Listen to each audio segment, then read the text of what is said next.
mode. Good afternoon, everyone. Welcome to the Fight CRC webinar with Dr. Dennis Ahnen today, talking about the U.S. Services Preventative Task Force and the new recommendations and guideline for screening. We're ready to begin our webinar today, so we're very excited about all of you attending and joining. We just want to quickly remind you that if you do have questions, go ahead and type those into the chat feature on the side so that we can have those real time. Our lovely and talented Sharon Worrell will be helping facilitate the question and answer session at the end of Dr. Ahnen's presentation. I'd like to send a special thank you to the Fight CRC team, Michael Sola, Danielle Burgess, as well as Andrew Wortman for the communications and the outreach for a lot of this work for today and the promotion.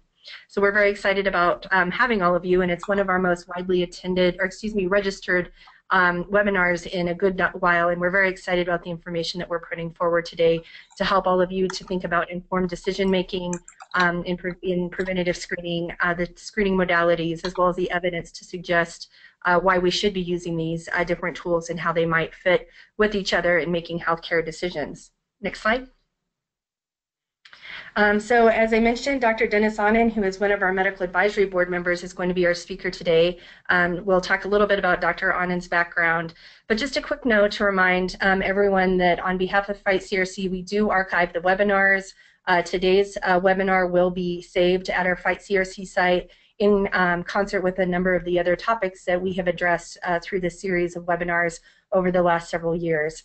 If you do the evaluation, you can expect the ever popular I Heart Booty bracelet in the mail for your participation. We take evaluation, comments, suggestions very seriously, so we want to ensure that you do take the time to give us good feedback. And again, a reminder that on the right side of this screen, go ahead and chat any questions that you might have, and follow along with Twitter at #CRC webinar as we go through the topics today, as well as addressing this, the Twitter throughout all of the work that Fight CRC does throughout the continuum. Next slide. Just a quick note that we are going to be, and we are currently with Dr. Ahnen, many of our medical advisory board members, updating the guide in the fight. The stage 3, stage 4 guide is currently developed, being updated, and the stage 2 guide will be ready for release in the coming year. And as also a quick note, the Tabooty podcast series has been featured nationally through several of our very large media sources, and we're very excited about the different topics that we're addressing that can oftentimes not be those topics that people talk outright and that are front and center, but definitely should be. So we want to remind you as this as also a specific topic and a resource that's available to all of you. Next slide. And as always, just a reminder that Fight CRC does not replace the direct medical advice of any specific provider or medical specialist. It's here to help support you in the decision making, providing education, and if there's ever an emergency, please dial 911.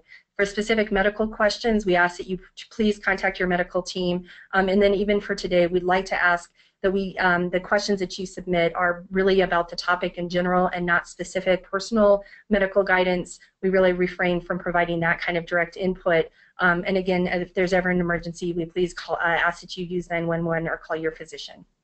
Next slide.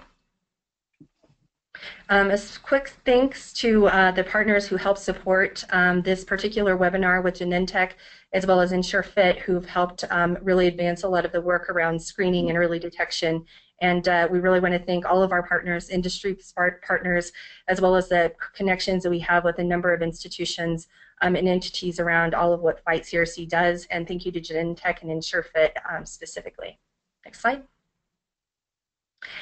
And as you can tell, Dr. Dennis Ahnen is a very spirited individual who I've had the pleasure to work with since I've been here at the University of Colorado Cancer Center.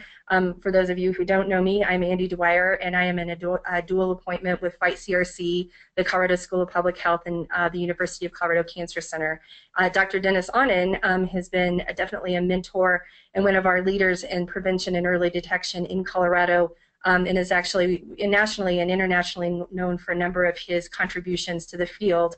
And I think even more so, even in addition, I should say, is a fantastic clinician and has a wealth of knowledge, of course, with his formal training at Stanford, with his undergraduate work, and then also as a professor here at the University of Colorado School of Medicine. And then he had a lot of work, of course, with the veterans, the VA, and really actually published a lot of really astounding information, provided excellent clinical care, and has really worked as a lot of community-based interventions, but is also internationally known for a lot of his work with prevention trials, with a lot of the detailed science, as well as clinical interventions.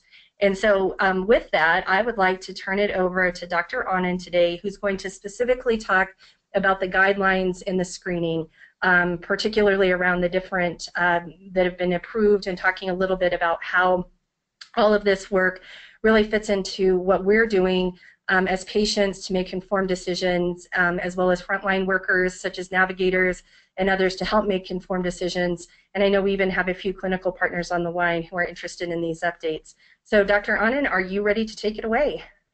I am, and I hope you can hear me and see my slides. It's a real treat, Andy. Thanks for inviting me to do this. And I want all of those who are on the webinar live to know that what Andy said is mostly just, she just made it up, all of that introduction stuff. It's just a treat to be able to talk about colon cancer prevention to a group like you. What we're going to do today is to provide an update on the U.S. Preventive Services Task Force guidelines in 2016. They're very recent. There are a lot of questions about them, and I hope we can answer most of them. These are the things I'd like to cover. Why is screening important? Why is colon cancer screening important? What's the U.S. Preventive Services Task Force, and why is it important, particularly as a process of guideline development?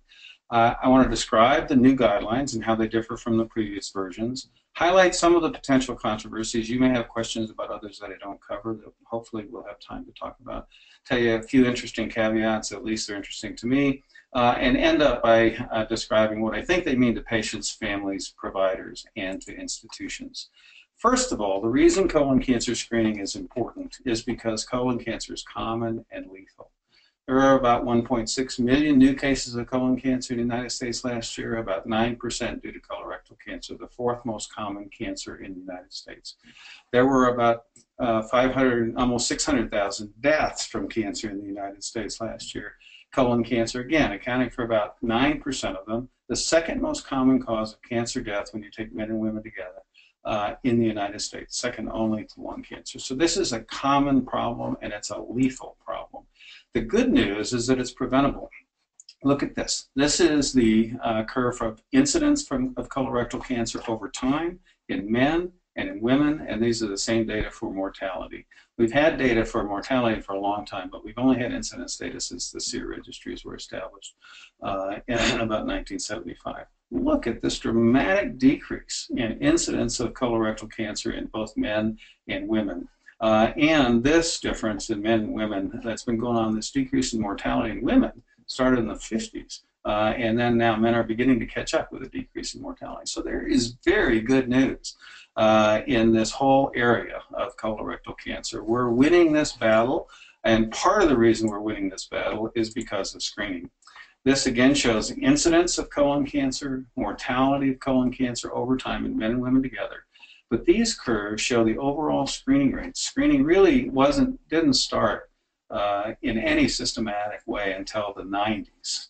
But then we've begun to see increasing rates of overall screening and increasing rates of lower endoscopy screening. This is almost all colonoscopy screening. So you can see that this decrease in mortality incidence began before there was substantial screening. But look at this area where incidence was getting to sort of plateau off and maybe even increasing a little bit, and screening increased.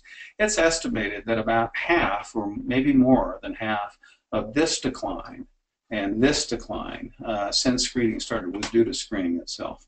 So screening is an important component, and that's contributing to this decrease in overall colorectal cancer incidence and mortality. If this continues, we might be able to expect, if we can continue at the current level or get to the goal of 80% screening by 2018, that we might see this kind of ultimate magnitude of effect. This is dramatic. This is a real cause for celebration, in my opinion, and a real opportunity to do even better. The whole basis for screening for colorectal cancer is based upon the adenoma carcinoma sequence, that there's a progression from normal colon through a series of adenomas and growth of adenomas and histologically advancement within the adenoma to cancer that originally occurs in the adenoma and then spreads from there. This is called the adenoma carcinoma sequence. It takes a long time. It takes 10 to 15 years to complete this sequence. So there are plenty of opportunities for interventions that could stop this progression, could reverse this progression, could identify these early lesions and remove them so that cancers don't develop, as well as identifying cancers in an earlier stage before they've metastasized. So there are two types of screening tests. There are early detection tests that primarily detect cancer and may detect some adenomas. And these are the ones, excuse me, these were the ones that were used initially.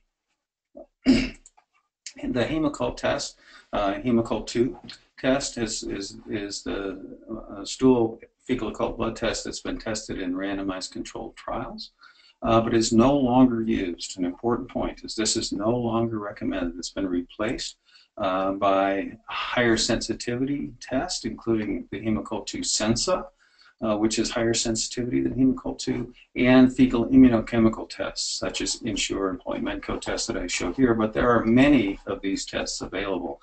And an important point that we may want to discuss is that there are, I think, between 50 and 75 different types of fecal immunochemical tests available on the market. They are variable in their performance. Many of them have never really been directly tested in human populations. These have.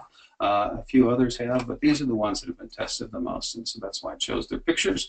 The new kid, the new entry into this field is Cologuard. This is a combination of a FIT test and test of alterations in DNA that occur in colon cancers and adenomas. Has a higher sensitivity for detecting cancer and advanced adenomas than the fecal immunochemical test at a larger cost. But these are the non-invasive tests that primarily detect cancer and may detect some advanced adenomas, but are primarily early detection tests, non-invasive early detection tests. That's one class of tests that are available and endorsed now by the U.S. Preventive Services Task Force. The other group are interventions that actually can prevent as well as detect cancer early.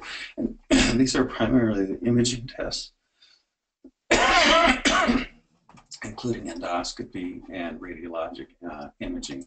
And so you're all familiar with flexible sigmoidoscopy and colonoscopy. Excuse me, this is a nagging cough. I'm wearing a mask though, so you won't be exposed to it, so don't worry about that. The flexible sigmoidoscopy in good hands can look at the entire inside of the colon up to about the splenic flexure here. About 2/3 of all colon cancers are located in this area. Colonoscopy allows one to see the entire inside of the colon and potentially detect all colon cancers and all polyps. We know it's not perfect, but it's the best test we have to detect polyps and colorectal cancer. But CT colonography is a new test that's now endorsed by the U.S. Preventive Services Task Force that is essentially as good as colonoscopy to detect cancer and almost as good as colonoscopy to detect advanced adenomas, but not as good to detect smaller adenomas. This is now endorsed in the new U.S. Preventive Services Task Force guidelines. So this is one change, and the addition of stool DNA testing is the other change in the recommendations. So those are the options. Let's talk a little bit about the U.S. Preventive Services Task Force and why it's important. It's an independent panel that was created by Congress in 1984 with a purpose to develop evidence-based recommendations about clinical preventive services. It's been supported by the Agency for Healthcare Research and Quality, and particularly their Evidence-Based Practice Center since 1988. So a lot of the research plan and data analysis is done by the EPC.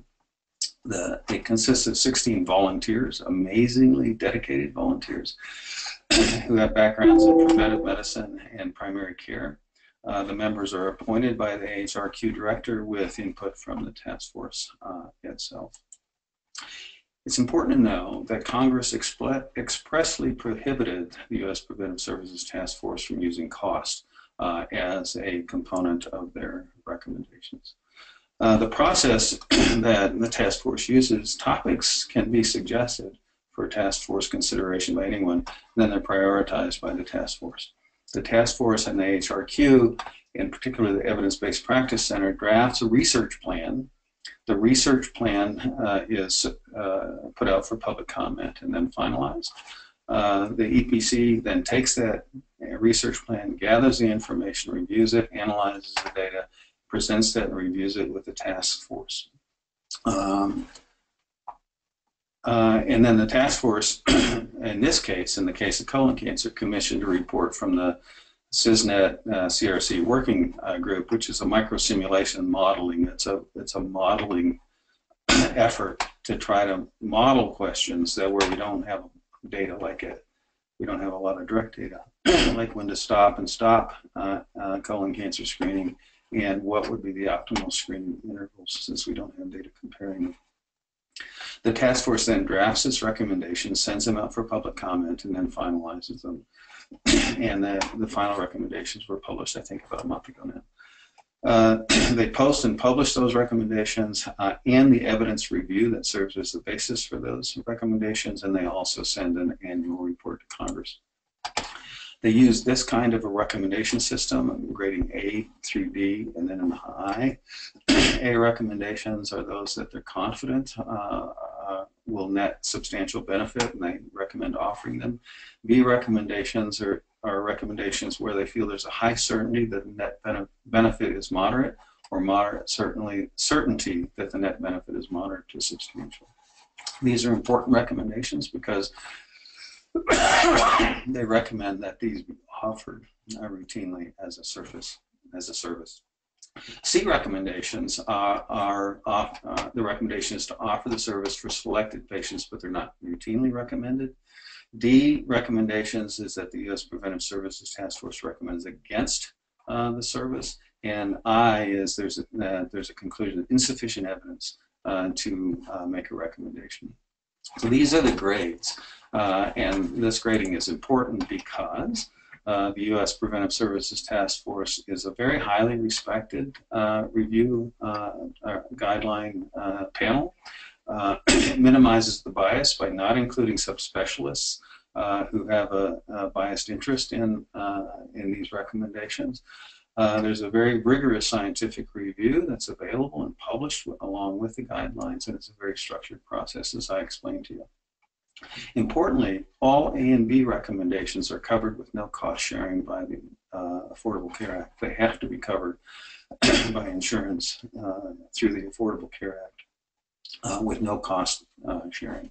And these are the recommendations that are looked to by CMS and HEDIS and private insurers to make decisions about which screening tests they would cover. So these recommendations really are important. So what are they? Let's start with the 2008, the last recommendations before the current ones. And this is the exact recommendation. The U.S. Preventive Services Task Force recommends screening for colorectal cancer using fecal occult blood testing, sigmoidoscopy or colonoscopy in adults aged 50 to 75. The risk and benefits between these methods may vary. This is an A recommendation for not only screening, but for these three approaches. They recommended against screening, routine screening in the 76 to 85-year-old population, but there may be exceptions. A C recommendation, they recommend against screening in those over age 85, a D recommendation, and concluded there was insufficient evidence to assess CT colonography and fecal DNA, an I recommendation.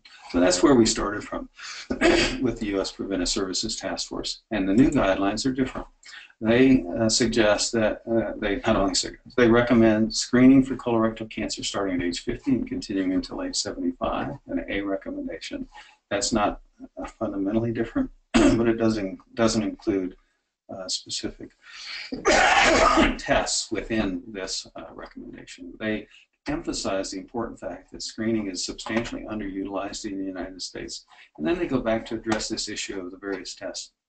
and state that multiple screening strategies are available to choose from with different levels of evidence to support their effectiveness as unique advantages and limitations of each test, although there are no empirical data to demonstrate that any of the reviewed strategies provide a greater net benefit. So they then included a number of strategies that we'll talk about that include all the old ones and a couple new ones. And then they referred readers to the text in the table for detailed discussion of that. And we'll sort of come back to this point in just a second. The other recommendation they made is that the decision to screen for colorectal cancer in adults 76 to 85 should be individualized. And that's not in a C recommendation. That's not really any different than the previous recommendation.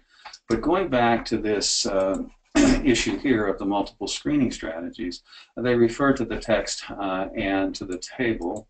I'm not going to read the text. This is the table. I'm not going to read this either.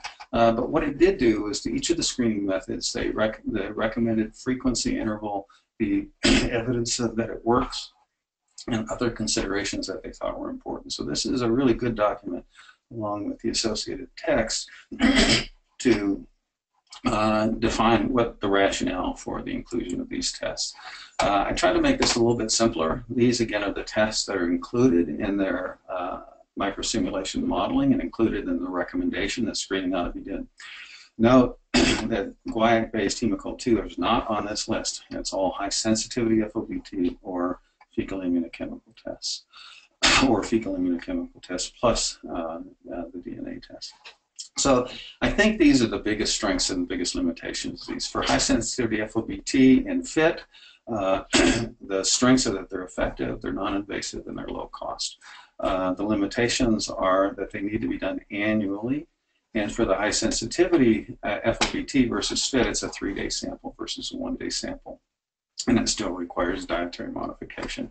But these are very similar approaches. FIT DNA is also effective and non-invasive. In contrast, it detects some advanced adenomas, whereas these are not very good at detecting advanced adenomas. It's more expensive. The interval for its use is not really certain at this point. And there's a relatively limited data set on which to base the estimates for the microsimulation model. Flexible sigmoidoscopy plus or minus fecal occult blood testing is effective, and they're randomized. This is actually the paradox in the whole picture. Flexible sigmoidoscopy and flexible by itself has been tested in randomized controlled trials and shown to be an effective, and that it's shown to effectively decrease colorectal cancer incidence and mortality. It's the only one on this list that's been subjected to randomized controlled trials. Remember that the stool-based test, only guaiac-based Hemocol-2 tests have been tested, not these. We expect these to be better. But this test, flexible sigmoidoscopy, is really not available in the United States much anymore. I don't think you could get one done very easily, and it's painful. And so I doubt that this is going to become a major player, although it is recommended and has high effectiveness in the model. I'm not going to talk a lot more about this option because I don't think it's going to be a big option in the United States, but if you have questions about it, I'd be happy to come back to them. Colonoscopy is very effective in detecting cancers, advanced adenomas, and smaller adenomas, as well as it's therapeutic. It's the only test, it has the distinct advantage of being a one-step test. You can identify the adenomas and remove them all at once. Colonoscopy is required after any of these other tests are positive. The limitations of colonoscopy is it's very expensive, requires a prep, and there's risk of harm. CT colonography is the CT scan imaging test. It's also very effective, essentially as effective as colonoscopy for detecting colon cancers and medium to large size polyps. It's less invasive than colonoscopy, doesn't require sedation, and it detects advanced adenomas. The limitations, it's not therapeutic, it requires a prep, so if you need to go to a colonoscopy, 2 preps. And again, there's a relatively limited data set for the use of CT colonography screening. So I think these are the biggest strengths and limitations of the test. They're different, they have different strengths and limitations, but there are also several of them. This is the kind of data that the U.S. Preventive Services Task Force presented in their recommendations. This shows the relative benefit as assessed by the number of colorectal cancers averted. No, I'm sorry, the number of colorectal cancer deaths averted per 1,000 patients screened. And you can see the first point is that they're all pretty similar.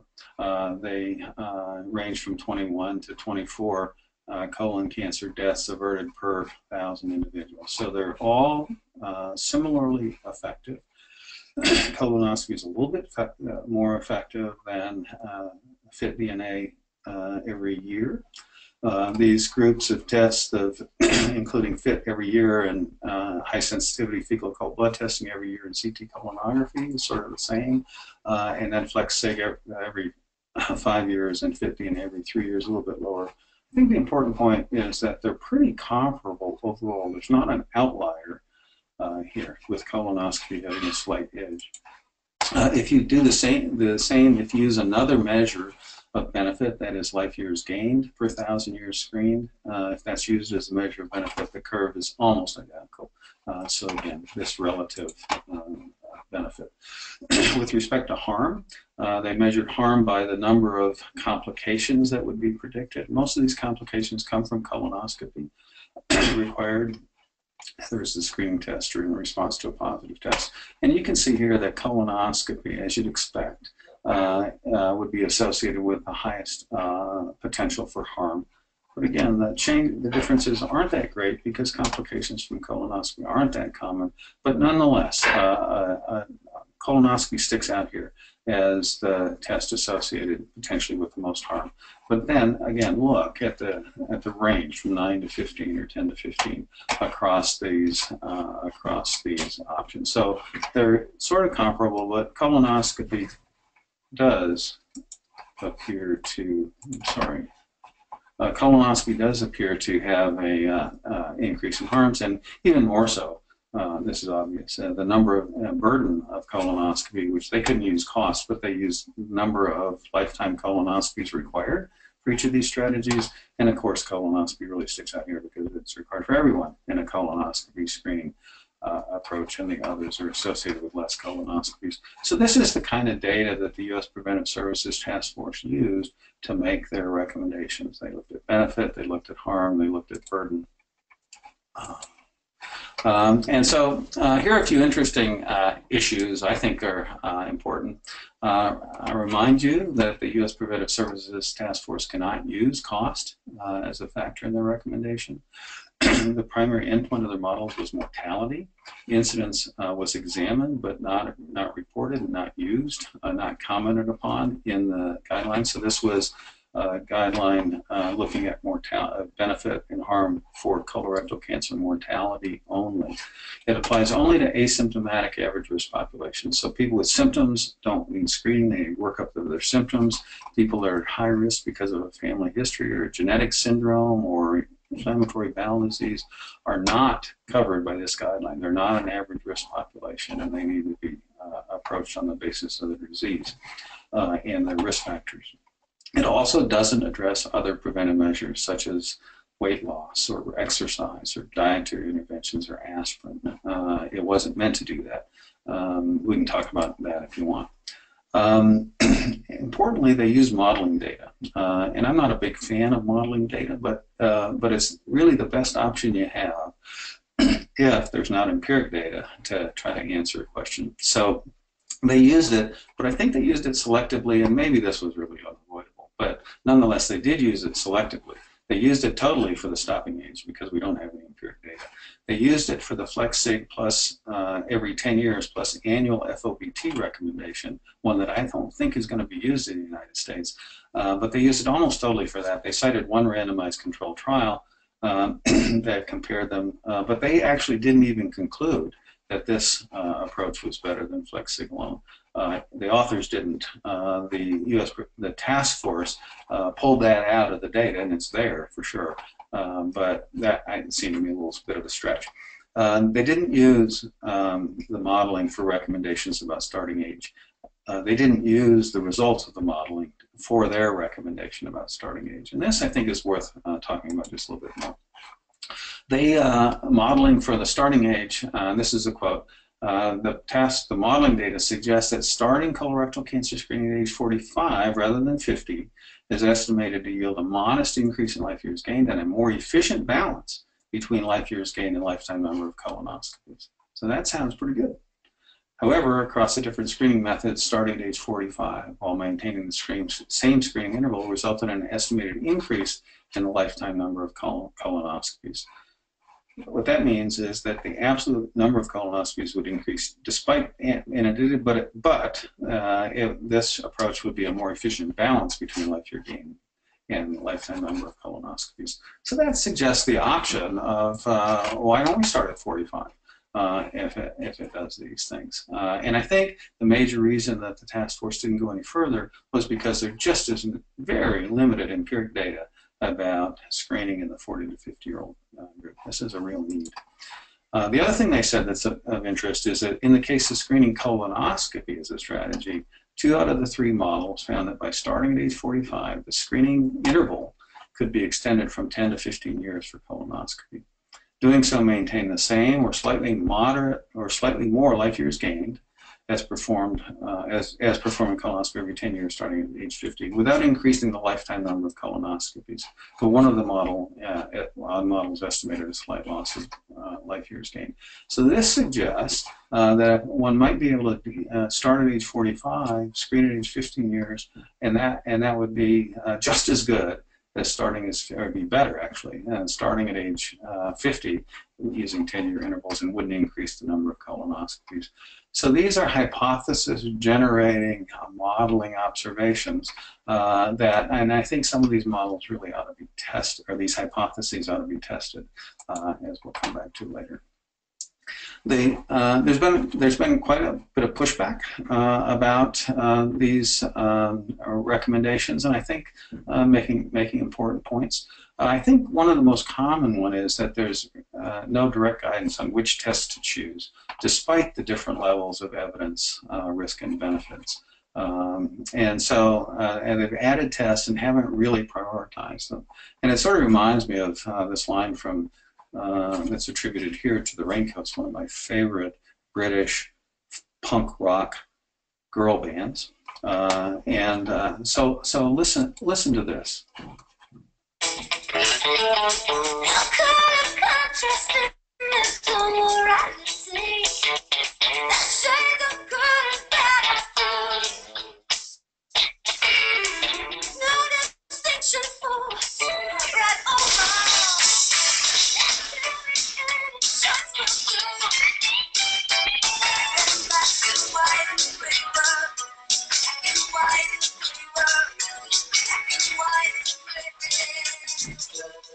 So there you have it. Interestingly, this song was not by my favorite punk rock band, the Raincoats, but actually Leslie Phillips, my favorite American Christian singer, in this tune called "Black and White in a Gray World." But I think this does, in a way, illustrate the issue of the potential problem of multiple options.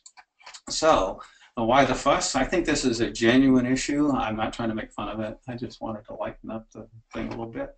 But there are different levels of evidence, risk, and benefits, and there isn't any direct guidance in which one to use in these guidelines. And in addition, they contrast with the 2008 guidelines that I showed you, as well as with the Multi-Society Task Force guidelines and many of the individual society guidelines, which do provide guidance about which ones they feel are best. There was heavy reliance on the predictive modeling totally for the age and outcome, but not for, and the modeling only used mortality outcome and not incidence, and there was some pushback as a result of that, particularly from the GI organizations that I'm familiar with.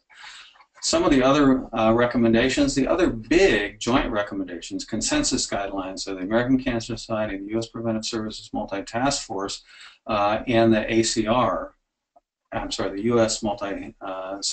Multi-Specialty Task Force. This is mostly GI societies, and the American College of Radiology. They include all of these as options, but they separate them into tests that detect adenomas and cancer, which are preferred, and those are the imaging tests, and prefer those over tests that that primarily detect cancer, such as the stool test. And the reason for that is that these have an option of preventing cancer as well as just detecting it early. The GI societies primarily recommend that colonoscopy is the preferred option. So just to go back for a minute, in 2008, actually the Multi-Society Task Force and the U.S. Preventive Task Force were more different than they are now. The Multi-Society Task Force recommended all of the tests that we've talked about. The U.S. Preventive Services Task Force at that time recommended these, but not CT colonography and stool DNA. They gave them an insufficient evidence recommendation. So in fact, the recommendations now are closer. All of these options are included in both sets of recommendations. The difference being that the Multi-Society Task Force recommended the imaging test as preferred to the stool test. Whereas the U.S. Preventive Services Task Force didn't really prioritize them. However, if you look carefully at Figure 1, in footnote A, they do say that the tests that are circled here do have the best balance, overall, the best balance of effectiveness versus outcome. And so that includes the high sensitivity FOBT, the flex sig, which I don't think is going to be used, colonoscopy. And CT colonography is interesting. They said that it equaled these other options in net benefit harm. If you use colonoscopy number as the benefit of burden, or as the burden of the test, but if you use PrEP as the burden rather than colonoscopy, this one fell out. So they did sort of, in a tiny little small print footnote, make some recommendations. So here are some of the responses of the organizations that I belong to. David Lieberman, Vice President or President-elect of the American Gastroenterological Association, responded for the AGA.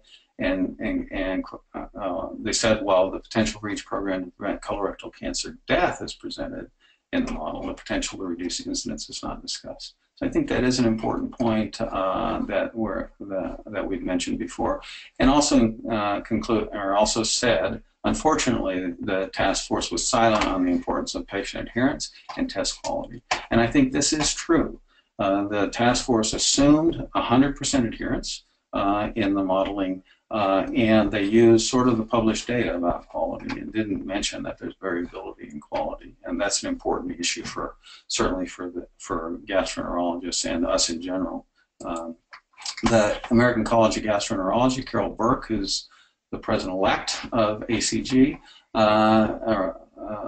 represented the ACG, and the ACG agrees that there's much to be done to increase colorectal cancer screening rates in the states. The college is concerned that the task force approach leaves patients, physicians, and payers in a quandary. I think this is primarily due to the multiplicity and lack of prioritization.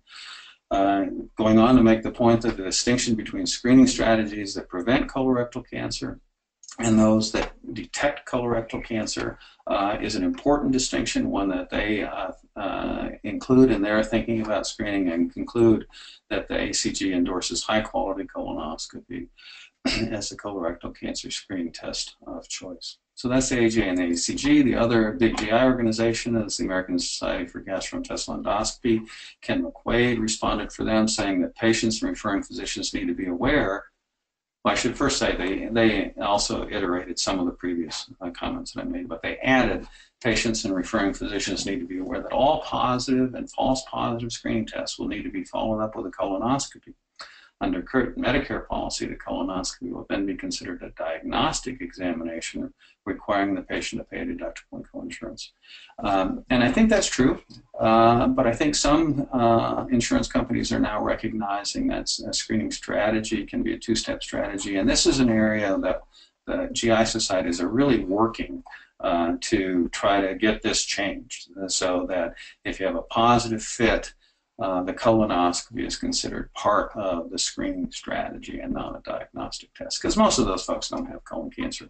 Most of those folks have other reasons for the positivity. Ken went on to say no other screening test approaches the sensitivity of colonoscopy for detection of polyps, and the ASG maintains that colonoscopy is the gold standard for colorectal cancer screening. I show these responses not only to give you a flavor of what the thinking is of these organizations, but to make the point that we have a lot of We have a lot of allies in this area. Dave Lieberman at the AGA, Carol Burke at the ACG, Ken McQuaid at the ASGE are in leadership positions of these organizations. They are all very committed to colon cancer screening and colon cancer prevention. They're experts in this field. We have a real opportunity, I think, to engage these organizations in efforts going forward. Well, what do these folks have to say? What did Fight Colorectal Cancer have to say about this? Andy and Sharon and Mike helped put on this webinar, so let's see what they said. They said that Fight Colorectal Cancer agrees with the task force that including more strategy has the potential to increase the number of people screened for colon cancer, but we also would suggest adding in detail the prioritization indications for use to aid in the decision making. I think this was a commonly mentioned issue among the medical advisors of Fight CRC. Fight CRC also went a little further than the others and said that further evaluation of the existing modeling studies, specifically of those in the 45 to 50-year-old group, would be warranted. Excuse me. And particularly in this area of young onset colon cancer, you know that there's an increased incidence of colon cancer in the under age 50, and it's the only demographic where there is that increase. So they recommended consider looking at the 45 to 50-year-old group specifically and particularly in African Americans and Native American subpopulations where the risk of colon cancer appears to be earlier and it appears to occur earlier. So made these specific recommendations as well. I helped make these recommendations. I really think these are important recommendations. So lastly, what does it mean for patients? It means there are more options that are available and covered by insurance, that one should be able to find a test for any patient, that they can be tailored to the desire of the patient. Well, there's also potential for more confusion. I don't think it's that much different from the current situation where you have to make a choice between non-invasive FIT, for example, or high sensitivity FOBT versus an invasive test. It's just adding a couple of different options. I think it's going to be quite dependent on how the provider approaches it with their patients. I think you're going to see more direct-to-consumer advertisement, which may lead to some confusion. But I think the bottom line is that any option is a good one if it gets done and if it gets done well. And this results in this whole issue of quality control issues, making sure they get done well. For the provider, it's much the same. The provider may be able to provide a test, an option for any patient, and particularly for patients who do not want to have a colonoscopy. About 80% of primary care physicians state that they think colonoscopy is the best colon cancer screening option. So, but they need to have options for other people who don't want to have colonoscopy. A large proportion of individuals just don't want to have somebody sticking a tube up their bottom. I don't understand it, but it's true.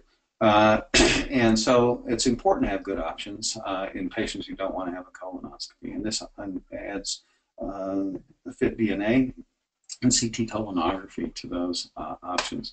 And I think providers can tailor testing to the clinical setting. Again, there's potential for more confusion and uncertainty, but it's not that much different than the current situation where a decision has to be made. Providers use one or more of these options now, and so they can choose whether to add or not add any additional options to the patient.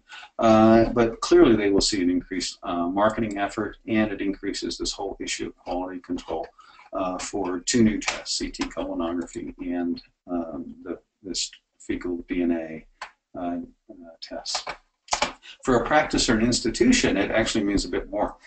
Institutions that are monitoring HEDA performance will need to add these options of colorectal cancer screening as meeting the HEDA performance measure and change the acceptable intervals. Currently, we have intervals of 1 year for FOBT, 5 for FlexSig, 10 for colonoscopy. Now we have potential for 3.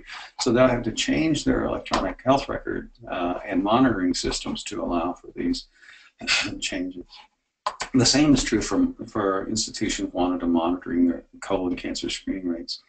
Institutions have to rethink their screening strategy, and they clearly will be exposed to increased marketing as a result of the addition of the new tests, and it increases the quality control issues for the new tests. But I wouldn't de-emphasize their big issues for the existing tests. So how should we interpret these guidelines? I think, honestly,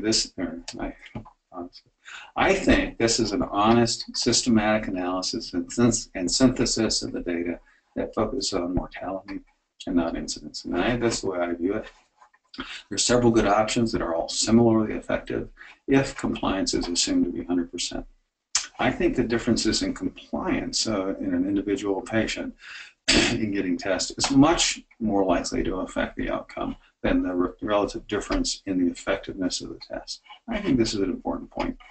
So I think we now have the opportunity to choose the right test for the patient using characteristics such as the clinical setting, the resources of the patient in the setting, the health status of the patient, the desire of the patient to choose the right test for the patient. But the best test is still the one that gets done, the sit, win, or responder setting, and gets done well. So I think this opens up some real opportunities for us. I think opportunities, whether this is an individual who's working with patients or with institutions, we have an opportunity to advocate and educate about the importance of compliance, the importance of quality, and to educate that symptomatic patients need to be worked up. They're not in the average risk screening population. Those that are in high risk groups because of their family history or genetic syndromes or inflammatory bowel disease need to be treated for those syndromes. They're not covered by this. It's not screening, or there's different screening recommendations for these, and those with symptoms is not screening. It's workup. I think it's important to educate everyone, both providers and patients, that discussing screening by age 40 or earlier is really important. If you wait until age 50 to talk with patients or to talk to your provider about colon cancer screening, you've missed the opportunity to start earlier in individuals and populations where earlier screening is recommended. We also have a role, I think, a real opportunity to advocate for, or better yet, fund some studies. Examination of the existing CISNET data for the 45 to 50-year-old group, for African American and Native American populations. This data already exists. It wouldn't take much funding to do this kind of analysis. I know Ann Zommer from CISNET is willing to do the analysis if she had the funds available to do it. It could promote new modeling studies in young adults. I also think that it's very important to understand this under age 50 group, and germline testing and tumor molecular studies, population-based studies in colon cancer under age 50, I think is another area where we can make an impact in this subset of individuals. I know it's a subset that many of you are very interested in, the younger onset colorectal cancer. Thank you very much.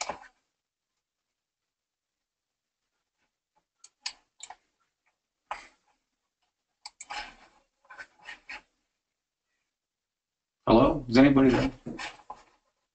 Hey, Dennis, thank you so much. And I know Sharon's going to take a little bit of a moment to go ahead and facilitate some questions, and I think she's getting all queued up. I do want to say special thanks, Dennis. I know that you've definitely gone through some cold type situation over the last couple weeks and the throat. So thank you so much for holding out and really helping nurture yourself so that you can make it through today. So huge thanks. Sharon, are we ready to go with the questions? We are. Thank you so much, Dr. Ahnen, for the presentation. I do have a couple questions that came through. And still, if listeners have questions, feel free to type them in, and if we have time, we'll certainly get to them. So we'll go ahead and get started. Let's see. So I have a question specific to family history, and the question is, who are the groups who make decisions about when to screen based on family history? Well, as primary care providers, largely they get advice from organizations that do make recommendations in high-risk individuals. The U.S. Preventive Services Task Force made these recommendations for average risk individuals and specifically state that they do not apply to individuals with a genetic syndrome or a strong family history. So that there are guidelines, however, not these, but others that make recommendations about family history. And in brief, this is what they are. If somebody has a hereditary syndrome, then there are sets of guidelines that we follow, protocols, screening protocols that are very intense that start very early. If there's no hereditary syndrome, but there's a family history of colon cancer, it sort of depends on the age of the colon cancer. If it's under age 60, the recommendations for everyone, all the guidelines, is that you start screening earlier. You start at age 40 or 10 years younger than the earliest than the cancer in the family, and that to use colonoscopy as the preferred screening test, and you're repeated every 5 years, you can find nothing. Everybody's in agreement with that. There is a little bit of variability in first degree and close relatives of people that have a relative with colon cancer over the age of 60. And those range from using average risk screening recommendations to starting at 40 using colonoscopy every 5 years. So there's a guideline for anyone. So you can find justification for starting at age 40 in anyone who has a first degree relative that is a parent, child, or sibling with colorectal cancer. So one can talk to your provider. There are guidelines that would support starting at 40 in all of those groups. It really comes down to whether the insurance coverage that you have will actually cover it. It's not an A or B recommendation. There's no recommendation for this group by the U.S. Preventive Service Task Force, so the option to cover it is up to the individual insurance companies. But it's important to remember that this is really just an insurance issue, a payment issue. Anybody can get a colonoscopy anytime they want, essentially, if they're willing to pay for it. So that these are recommendations that really guide insurance companies about whether they cover them. But those are the recommendations. The primary care provider who ultimately makes a referral for screening colonoscopy in people with a family history. So that leads perfectly into a couple of our next questions. One is about children with parents who are patients with colorectal cancer. Is the recommended age of screening for these children 10 years before the parent was diagnosed?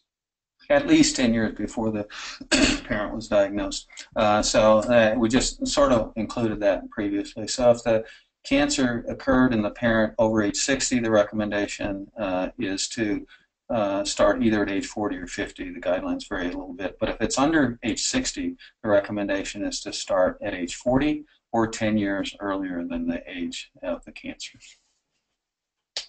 Whichever is youngest. And in terms of insurance, based on the USPSTF screening guidelines, are all of the methods truly paid for by insurance companies? Not sure if they're all paid for yet, but they will be. Okay. They essentially have to be, because the Affordable Care Act requires that insurance companies, those that are covered under the Affordable Care Act, which is most, I think, you probably know more about that than I, but have to provide with no cost sharing all A and B recommendations. And so all of those options we talked about are included in the A recommendation for screening. And Dr. Ahnen, you mentioned the HEDIS guidelines. Can you describe what that is and what that means, HEDIS? Yeah, I wish I knew. HEDIS is a set of guidelines that are used to measure performance of institutions and individual practitioners. For example, the HEDIS measure for colon cancer screening for an institution or a practitioner is set at some level. That some certain percentage of your patients should be up to date with colon cancer screening. And that measure is then used for a measure of quality of care in that individual, one of many measures that's used to measure quality of care. And then that quality of care that HEDIS measure is pretty important for institutions. They want to meet those performance measures, and so if you get your favorite thing to be done as a HEDIS measure, institutions and individual practitioners will will pay attention to that and act on it. I don't know exactly what the HEDIS performance percentage is for colon cancer screening now, but I know that getting HEDIS to recognize these other tests was an important step along the way. In order, because you have to, if you did, for example, in the past, if you did a stool DNA test or a CT colonography, you wouldn't get credit for that in your HEDIS measure, in your performance measure, because it's not one of the included ones. That has to change now, I think. So we have another question here. As a person diagnosed at a young age 26, with no family history and no symptoms, what can I as a patient do to help increase the awareness of colorectal cancer screening and discussions with providers about colorectal cancer at a young age? You can do a lot. This is really an important opportunity. You can work with Fight Colorectal Cancer. You can work with Never Too Young. You can tell your story locally, regionally, nationally. And also importantly, you can help us understand this phenomenon. Why is there an increased incidence of colon cancer in this group? You can do that by making sure that you get germline testing using a broad panel that includes all of the hereditary cancer genes, because we now know that it's not just Lynch syndrome or familial polyposis, but in hereditary breast ovarian cancer, there's also an increase of risk of colon cancer. So I encourage everyone under the age of 50 with colon cancer to get germline screening, see a genetic counselor, get genetic counseling and germline screening. In addition, you have the opportunity to volunteer to participate in studies that are looking at the molecular profile of the tumor itself to try to determine whether the molecular drivers of colon cancer in this demographic under age 50 are different or the same as those that occur over. The data suggests they may well be different. And so you can agree to submit your tumor to be tested, and you can get germline testing. So that's the second thing you can do. The third thing you can do is make sure this doesn't happen to anybody else in your family. Make sure that your siblings get screened now or 10 years earlier than you were diagnosed. Make sure that your parents are screened. Make sure that their distant relatives are aware of this and talk with their provider about earlier screening. So there's a lot you can do. It's really important that you do it. Thanks, Dr. Ahnen. We have one more question here. Let's see. You mentioned tailoring testing to the clinical setting. Would you be able to talk a little bit more about what this means? What means again? Tailoring the testing to the clinical setting. Oh, okay, yeah. This is a real advantage of having more options in anything, is that there are certain people where one of these options fits really best. So if you're a provider and you routinely use FIT testing, for example, or you routinely use colonoscopy, the average provider, I think, in primary care provider in the United States use colonoscopy as their first line screening test, but people who don't want colonoscopy, they use FIT. I think that's the way it sort of is in most situations. Now there's an option. If, for example, you have somebody that you don't want to do a colonoscopy on, or they don't want to have a colonoscopy, but you're more worried about them for any reason than the average patient that you see that you're comfortable with FIT, you might want to use a test like FIT DNA, which has a higher sensitivity for cancer, a little higher sensitivity for cancer than FIT, but has a substantially higher sensitivity for advanced adenomas. So its performance characteristics are a little bit better in that regard, has a higher false positive rate too. So, but if you're really worried, more worried than average about your patient, you might want to choose that as a non-invasive test. So you can tailor the test to your patient. You can use, for example, if you have a patient that you're worried about enough that you would want to do colonoscopy, but you're worried about sedation, as a potential risk for them specifically. Maybe they have COPD, maybe they're on anticoagulants, and you're worried that if they did a colonoscopy, it might cause bleeding, and do a polypectomy, things like that, then CT colonography might be an option that is essentially as good to detect cancer and large adenomas as colonoscopy, but it doesn't require sedation. And so that's what I mean by being able to tailor it. In the context of tailoring to resources, in clinics where resources are limiting, then perhaps colonoscopy might be too expensive an option for that institution or that clinic. And this then provides two more additional less expensive options, stool DNA and CT colonography, that might be appropriate for some subsets of those folks if colonoscopy is too expensive. CT colonography is pretty expensive too, so it might not solve the problem. FIT is an option, and if they wanted an option that was a bit more sensitive, maybe FIT DNA. So that's what I mean by tailoring, taking into account what the patient wants, the clinical setting in which you're dealing with, and the health status of the patient. Wonderful. Thank you so much, Dr. Ahnen. It looks like we are out of time, and thank you to all the listeners for tuning in.